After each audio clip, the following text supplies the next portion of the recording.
Hello, good day guys. At i-flex ko lang tong aking nabiling item mula sa Lazada. Ito ay isang tawag nito, street light na solar kasi kailangan dun sa tinitirahan ng father ko kasi minsan nagbra-brown out dun.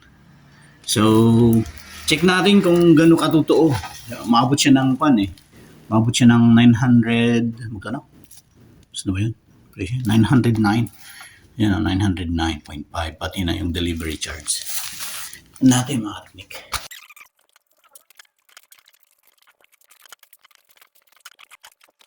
Control. So, pwede mong controlling habang nasa kwan ka lang. Sa bahay ka lang. At ito yung kanyang pinaka-base. Base pool. Yan mga teknik. Tapos, ito yung unit mga teknik.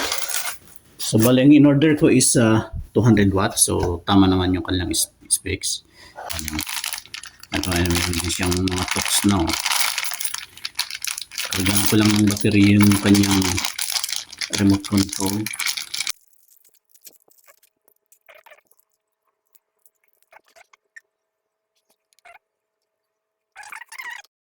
So guys, ito na siya with the remote. Yan. Bali, chinarge ko muna ng ilang watt yan. Pag may indicator na ganyan, indicator na nagcha-charge. So, power on natin mga teknik.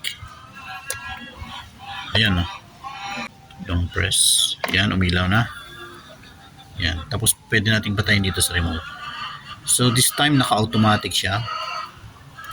Naka-auto. Punta tayo dun sa loob sa madilim. Halimbawa, dalhin natin sa madilim.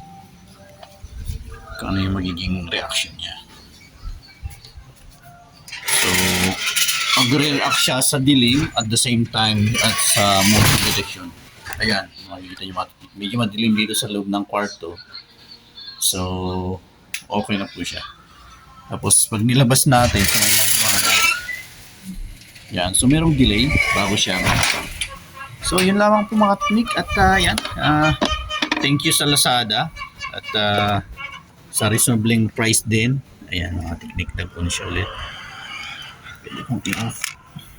So, yun lamang po. So, thank you sa Lazada at yan, ikakabit ko na lang siya bukas dun sa paggagamitan ko.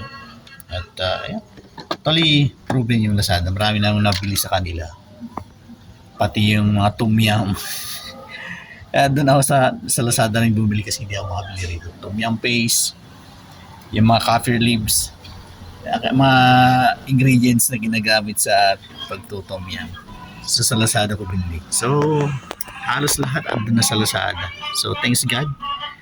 At yan, pati yung mga spare parts ng cellphone, sa Lazada rin ako bumili. Hinihintay ko lang yung spare parts na binili ko. So yan, yun lang po mga teknik. More power and God bless.